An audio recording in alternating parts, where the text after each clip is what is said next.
सप्ताह 3 धन्य कुंवारी मरियम का ज्ञान। दिन 20 स्वर्गोत्ग्रहण। परंतु कुंवारी मरियम स्वर्ग में आते समय अपने पुत्र के दरबार में अपने साथ इतना सारा प्यार रूपी सोना, बहुत सारी भक्ति और सद्गुणों की सुगंध, भारी मात्रा में धैर्य और दुख भोग के कीमती पत्थर जो उसने उसके नाम की खातिर कमाए, कि उन्हें कम करके भी आंका जाए, तो हम सचमुच कह सकते हैं कि कभी भी स्वर्ग में इतनी भारी तादाद में कभी नहीं लाया गया है, और कभी भी कोई इतने सारे उपहार उसके पुत्र के लिए नहीं लाया है जितना माँ मरियम लाई थी। मेल मिलाप और समागम के लिए जो दर्द और बेकरारी हम में से प्रत्येक महसूस करते हैं, वो दर्द और बेकरारी वास्तव में स्वर्ग के लिए है। हम अनंत काल तक ईश्वर से संयुक्त होने के लिए बेकरार हैं। हमारी मानवीय आरज़ू की संतुष्टि अंततः स्वर्ग ही है। हमारी आरज़ू है कि हमारी सारी इच्छाएं संतुष्ट हों और ईश्वर को उस परम आनंद में आमने सामने देखें जिसका कभी अंत ना हो। लेकिन पाप की तरफ हमारे झुकाव के कारण हम अपनी इच्छाओं को दूसरे लोगों और चीज़ों की ओर लक्ष्य करने की परीक्षा में पड़ते हैं। परंतु कोई भी चीज़ हमें स्वर्ग के समान पूर्ण रूप से संतुष्ट नहीं कर सकती। माँ मरियम ने स्वर्ग के लिए इस दर्द और बेकरारी को समझा और जिया। उन जैसा कोई भी इस धरती पर नहीं रहा। वो एक विशिष्ट और सुंदर तथा संतुष्ट रूप से पवित्रत्व से संयुक्त थी। उनके निष्कलंक गर्भागमन द्वारा आदि पाप से मुक्त माँ मरियम ने ईश्वर के साथ मेल मिलाप और समागम को अनुभव किया, विशेषकर उनके पुत्र यीशु के साथ, वो भी बहुत ही सामर्थ्यशाली तरीके से।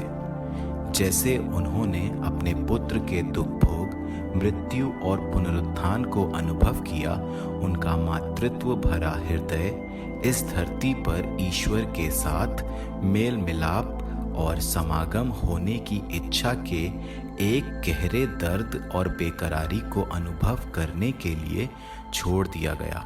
कलीसिया इस विश्वास को घोषित करती है कि माँ मरियम आदि पाप से मुक्त उनकी मृत्यु के समय अपने शरीर और आत्मा के साथ स्वर्ग में उठा ली गई थी।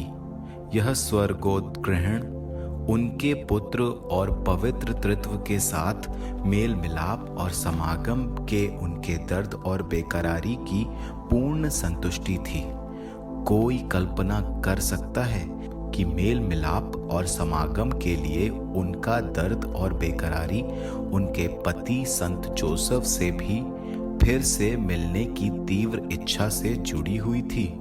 हम इस दर्द और बेकरारी को अपने प्रियजनों की मृत्यु पर अनुभव कर सकते हैं।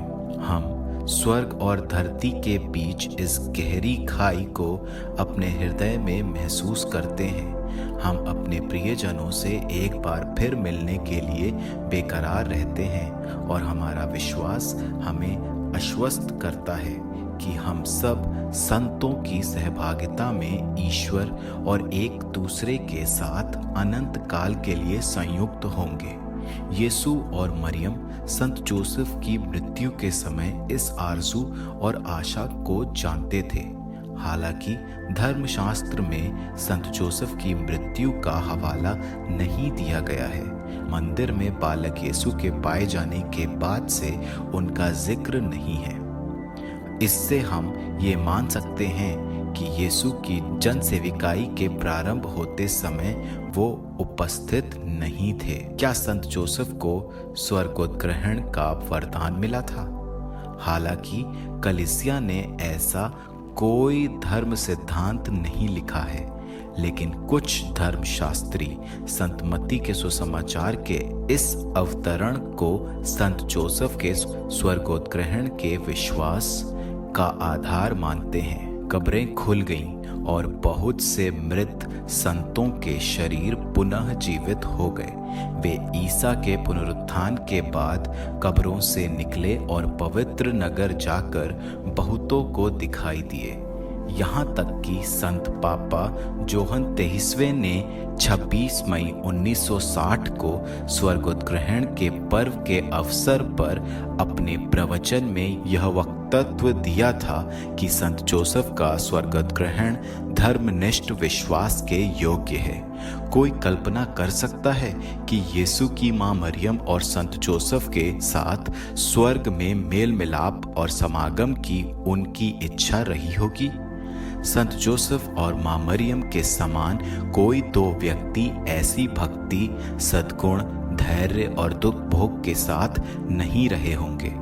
संत जोसेफ और मां मरियम के समान कोई दो व्यक्ति यीशु के हृदय को नहीं जाने होंगे। कोई उस पुनर्मिलन के आनंद की सिर्फ कल्पना ही कर सकता है। यदि जोसेफ को भी स्वर्ग में उठा लिया गया होता, मां मरियम का स्वर्गोत्ग्रहण उनके मेल मिलाप और समागम के दर्द की पूर्ण संतुष्टि थी, क्योंकि यीशु और संत जोसेफ ने उनके शरीर और आत्मा के साथ उनके घर वापसी पर स्वागत किया। चिंतन के लिए प्रश्न: आप अपने हृदय के दर्द और बेकरारी की पूर्ति के लिए ईश्वर अथवा स्वर्ग के लिए आशा के अतिरिक्त किसी दूसरी चीज के साथ कैसे करेंगे? यदि आपने अपने प्रियजनों को खोया है, क्या आप पवित्र परिवार की देखरेख में उन्हें दे सकेंगे और पूरी आशा रख सकेंगे कि आप स्वर्ग में उनसे फिर मेल मिलाप करेंगे?